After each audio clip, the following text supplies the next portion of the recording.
All right, everybody. Good to see you again. Hope everybody's doing all right. Hope you're all surviving, learning to love this online education thing.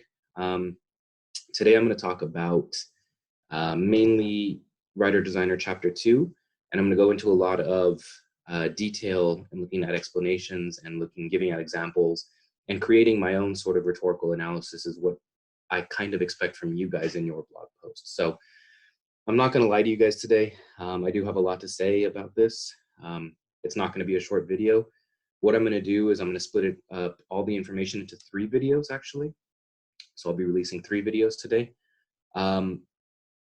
Again, I've already recorded these lessons last semester. So again, I'm not going to reinvent the wheel, but I'm going to split that lecture into 3 smaller lectures for you guys to sort of figure out, make it easier for you guys to understand these things. What I like about this lecture, though, is that it's all based around blog entry number 1. So if you're still kind of a little bit confused about what I expect in blog entry 1, I'm going to basically create an oral, rhetorical, and multimodal analysis, which is what I'm asking you to do. I'm doing it here, right, on the camera. So you have an idea of what I'm expecting. I'll also show you some digital text. I'll give you a digital text that you can practice on your own, so you can analyze for design and for multimodal rhetoric.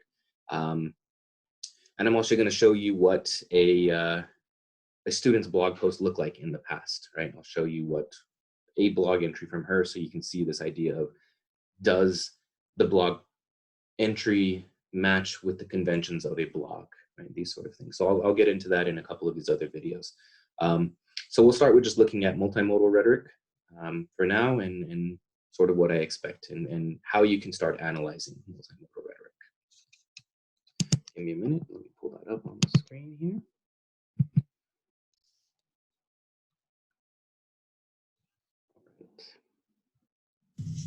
So let's go a little bit further into what audience, context, and purpose means. So I'm going to pull up a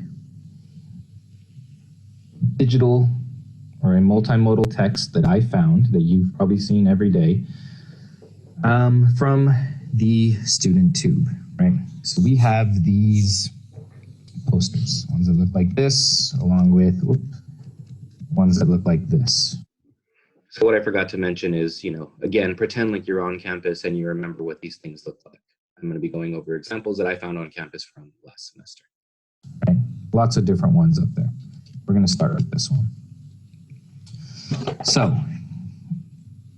looking at this from a multimodal rhetoric standpoint, we want to try to figure out who is the audience, what is the purpose, and what is the context of this multimodal text, right? Originally, this was a digital text that they created. Then it was printed out to be an analog text that would stand in the tubes. And now I've taken a picture of it and turned it back into a digital text, right? So it's gone from being dynamic to static to sort of static dynamic, which are all terms that you'll figure out in our other readings. I think that comes up in chapter 3 of Writer Designer. So basically we want to think of multimodal rhetoric not working separately from each other, but that as the audience changes for a text, the purpose and the context should change for the text. And in the same aspect, as the purpose changes, the audience and the context changes. And as the context changes, then the audience and the purpose changes. So it's a sort of ever morphing blob of who you think the audience is based off of the purpose and the context, or what you think the purpose is based off of the audience and the context in this sort of thing, right? So what I want you to do for blog post number 1 is explain to me what you see and support it with the terminology and the ideas being presented in our readings. So, looking at this from a very broad perspective, we can focus on context first because we know when and where this is located, right? These are located in the student tubes. We'll call them tubes. I'm going to call them tubes. I'm going to keep calling them that. The student tubes, which are located outside of the student dorms. They were put here over the summer 2019. They were installed. Before that, they were advertisements for student clubs or the sports center or motivational phrases, things like that. Then over the summer, these things were installed. These posters, we're just going to call them posters for now, right? So the context being in the student tubes, outside of the student dorms, first installed summer of 2019, right? That's a very, very basic sort of analysis of context right now. If we wanted to get a little deeper into it, then we would have to think, why were these installed over the summer, right? Rather than being installed during a semester, why were they installed over the summer? Maybe it was because of ease, maybe because there's not as many students here, so it's easy to install, right? But then if we move a little bit further on analysis, we have to think, who is actually the audience for posters like these?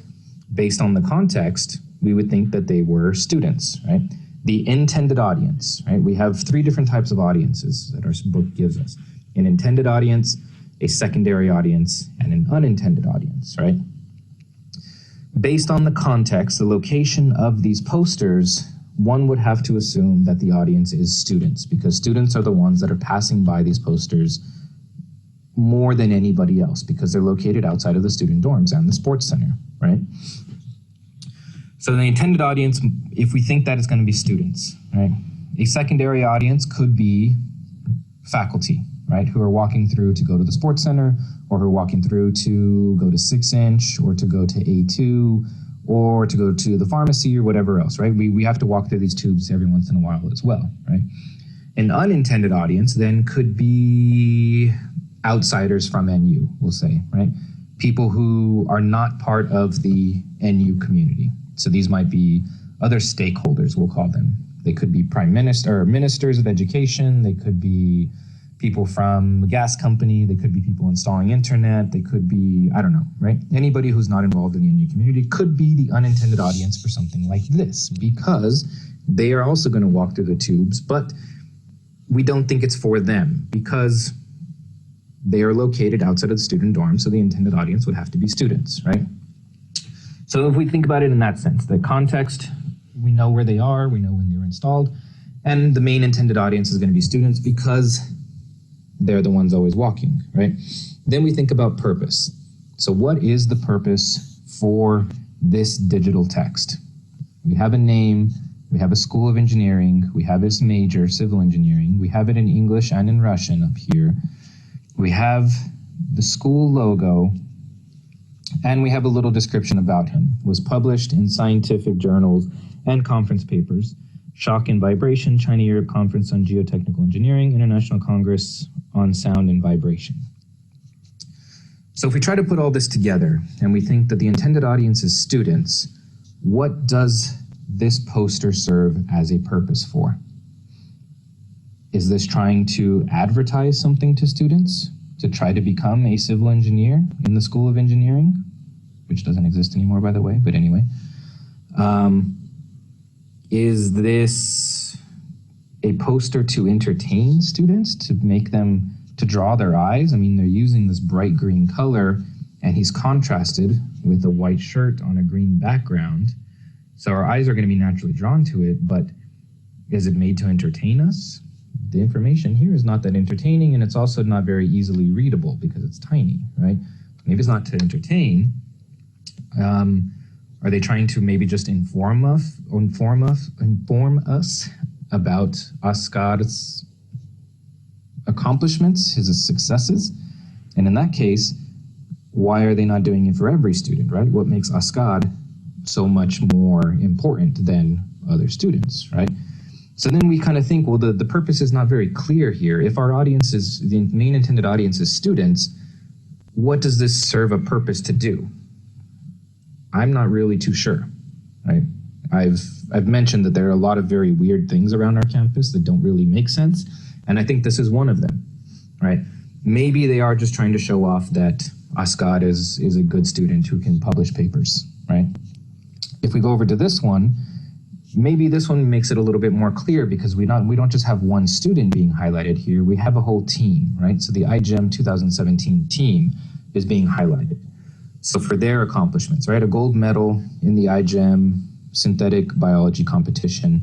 And we have a bunch of names down here at the bottom. We only have 6 people here with a bunch of other names. We're guessing these people are part of it as well as some other people, right? So here, this one might make a little bit more sense, that it's trying to just showcase the accomplishments of a club at NU, right? Which might want you, as a student, you might want to join this club because they are successful and they prosper when they go out and they compete. So that might make a little bit more sense, right? But then if we think about Ascad over here again, maybe the intended audience is not students, right? Based on the context, we decided that the intended audience should be students because that's who's going to see it the most, right? But maybe that's not the intended audience. Maybe the intended audience is for outsiders from the NU campus, right? People who don't belong to the NU campus, right? Then we might want to think about it. Okay, then let's go back to context. We know that they're located in the student tubes outside the dorms and the sports center.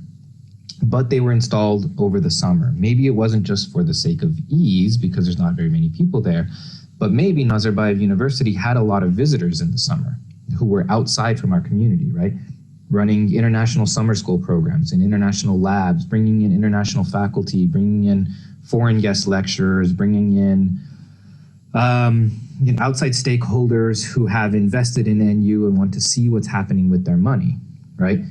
Then that might make a little bit more sense. If the intended audience is not students, but the intended audience is NU stakeholders, then the purpose becomes a lot more concrete and specific. Then we start figuring out, they put these up here in the summer for our context because in the summer we're having a lot of visitors.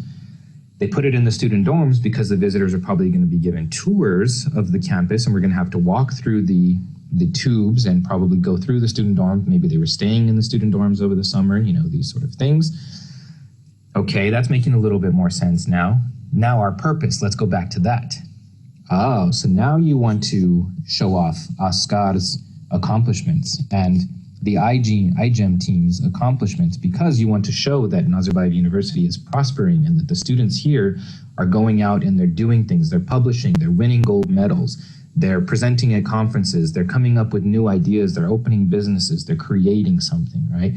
So then we think, okay, this makes a little bit more sense now. The intended audience is not students. The intended audience is outside stakeholders at NU.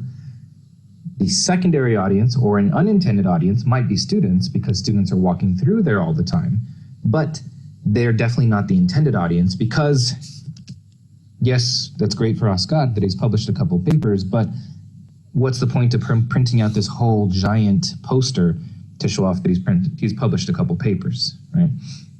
When I know many of you and many of your friends and many of your other colleagues have published many, many more papers and have done so many more accomplishments. So it makes you think, why does this exist, right? So this is what I kind of want you thinking about for blog post number 1. I found a digital text, right? A multimodal text here. I have gestoral, gestoral, gestoral.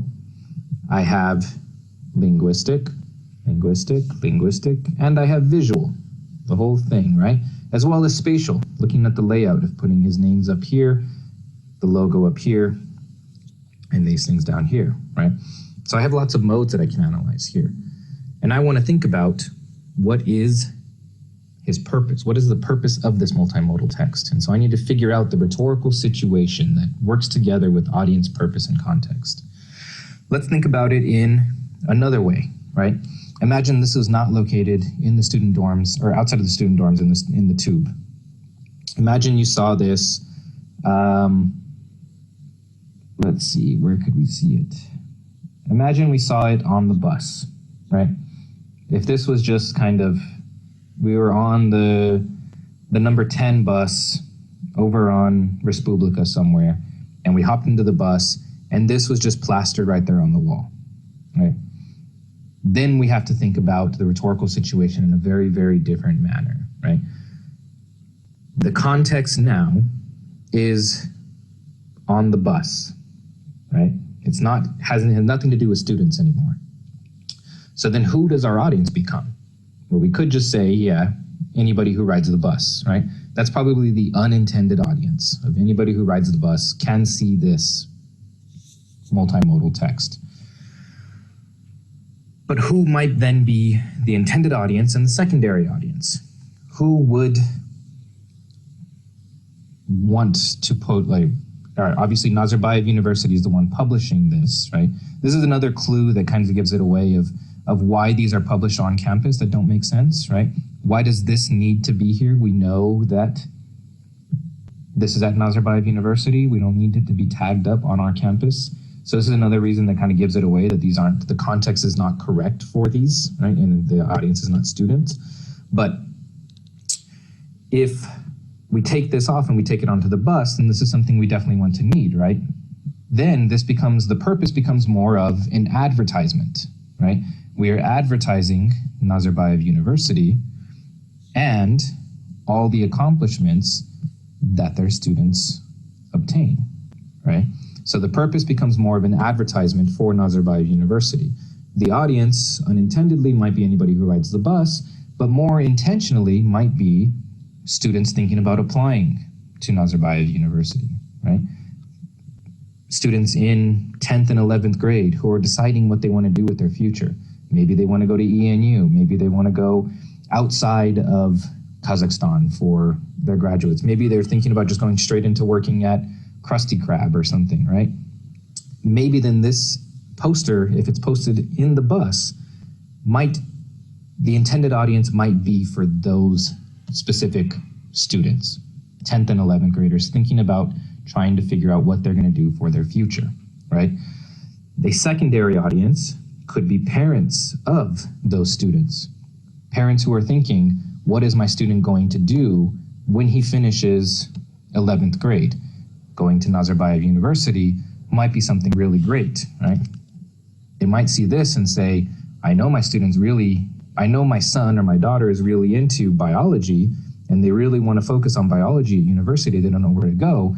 Maybe going to Nazarbayev University and joining the iGEM team would be really great for him, right? So as we switch the context, we can see that the audience then switches. And as we switch the audience, then the purpose should be switching. And if the purpose switches, then the audience might switch. And if the audience might switch, then the context might switch, right? So they're all dependent on each other. And this is what I want you to focus on for blog post 1.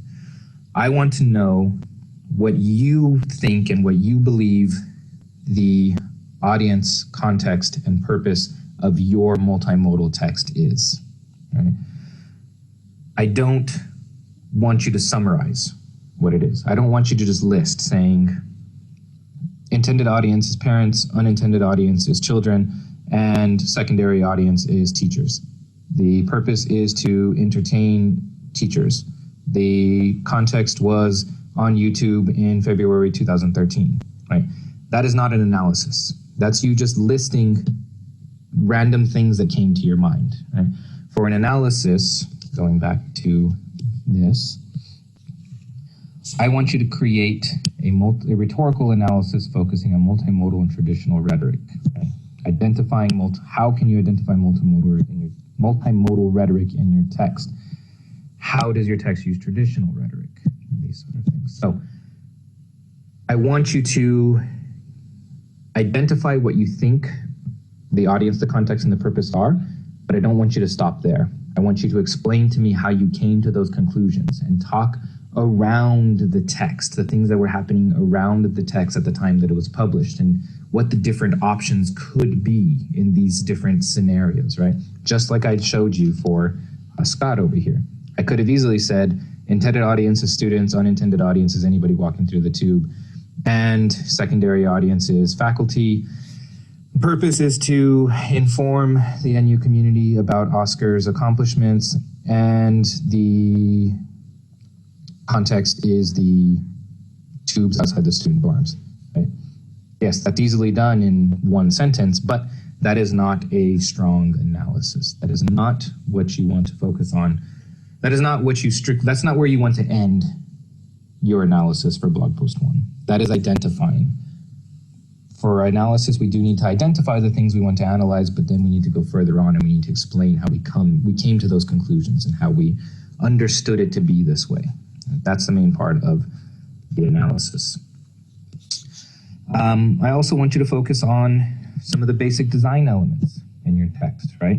So I talked about the modes here, but if we start looking at some of the design elements that we have in just the basic ones at the end of chapter 2, right, we could start thinking about emphasis, right? First and foremost, what is emphasized on this digital text, right? Digital poster, infographic, whatever you want to call it. Oscar is obviously emphasized because he is the biggest, and we're naturally drawn to human faces. He's also contrasted, right? Another one of our design elements between the green and the white. They probably contrasted him between the green and the white so much so that our eyes are naturally drawn to him and his gestures and his stance, right? He looks like a professional. So by contrasting him from the background, it makes Oscar look more professional and presentable to this audience, right? Other things that are emphasized are what he did first was published in scientific journals and conference papers. It's also emphasized in Russian and Kazakh down here. But some of the things that are a bit confusing is we only have English and Russian here, yet we have English, Russian, and Kazakh here, right? So then again,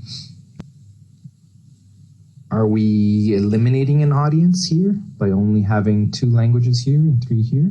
Maybe, maybe not, but it's something to think about and it's something to analyze, right? We can look at color again. We have contrast in color, but again, color. What does green represent and what does white represent? Why would they use green here and white there, where here they used purple and white and black, right? So maybe, yeah, they didn't tell the students what to wear and that was just kind of naturally happened. But what made them choose the color purple for this multimodal text, right? What made them only highlight and emphasize last names over first names? Are last names more important? I don't know. In Russian culture, are last names more important? In Kazakh culture, are last names more important? In English culture, are last names more important? Maybe, maybe not, right? Why is Altan medal emphasized at the end here, where gold medal and Zolotaya medal are emphasized at the beginning here? And so these are all design choices that the author of this poster, the designer of this poster, made. Again, what is the purpose of putting the Nazarbayev University logo on a poster that's already on campus and that we know that all of these students already exist and that it's mentioned in other places, School of Science and Technology, School of Civil Engineering, whatever it's going to be, right? So this is what I would want you to do, is look at design choices. You can look at emphasis, contrast, color, organization. Again, that's why do we put this here in the middle? Why this is here and aligned on the right, right? This is centrally aligned. This is right aligned. What's the purpose? Why would they organize these posters in 2 different ways? Why would Ascad be left aligned versus the IGEM team being center aligned? Right? There's probably a reason that you can think about and that you can explain and analyze based off of your own multimodal text. And then proximity, again, how close are things together? We have a lot more going on in this poster, so things are a lot more proximal to each other. This is a lot closer. We know the IGEM team is related down here because it's very close. Again, they keep Ascad and his body very close to each other, proximal, so that they can be grouped together. Versus if this was over here and Nazarbayev University was over here, the name then becomes disconnected from the body. And that is something a little bit unnatural to look at. So look at the design choices and sort of how they relate to the purpose, how they relate to the audience, how they relate to the context, right? How it was being presented and these things. Maybe if this was on the bus, Nazarbayev University might be a lot bigger, right? This whole thing might be taken up as Nazarbayev University and Ascad's name could have come down here, right? Because the context changes, the design choices have to change. We want Nazarbayev University to be the emphasis of this poster, when it's not on campus, because it's trying to advertise, it's trying to sell, it's trying to enroll more students, right? Versus when it's on campus, it can be tiny, but is there really a purpose for it being there again? So what is the purpose of the design choices in relation to the purpose of the multimodal text? These are the things you want to start analyzing for blog post 1. There's lots of things to think about. And it's great once you get into it. You can think all day about it, right? So it's not a difficult process to go through, but it can take a while. And the more you think about it, the more you're able to write. The more you're able to write, the more you should be using our sources. Taking ideas, theories, and terminology from our sources in order to explain your analysis and your thoughts in a more concrete and accurate way. Right? So that's blog post number 1. Find your own multimodal text. Any multimodal text that you choose. Right? Needs to be published on your Wix page. Remember, for your Wix website, all I need at this point is a home page that is personalized to you. It shows that you've done some work on the home page, and a blog page where I can find this blog entry. And an About Me page. I'm asking for that now. You need to have all 3 of those pages for the beginning of your Wix site. Okay.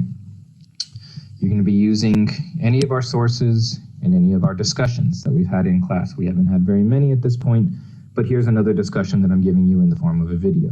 So you can use any of our sources or discussions to answer these questions. The more you use, the better it will be. Okay. I put this down here to say, remember that design plays a role in rhetoric as well. This is where you're analyzing design features, right?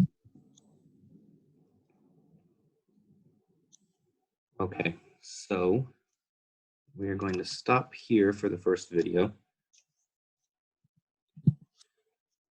So basically, that entire video is talking about Chapter 2 of Writer Designer, the rhetorical situation when looking at multimodal text.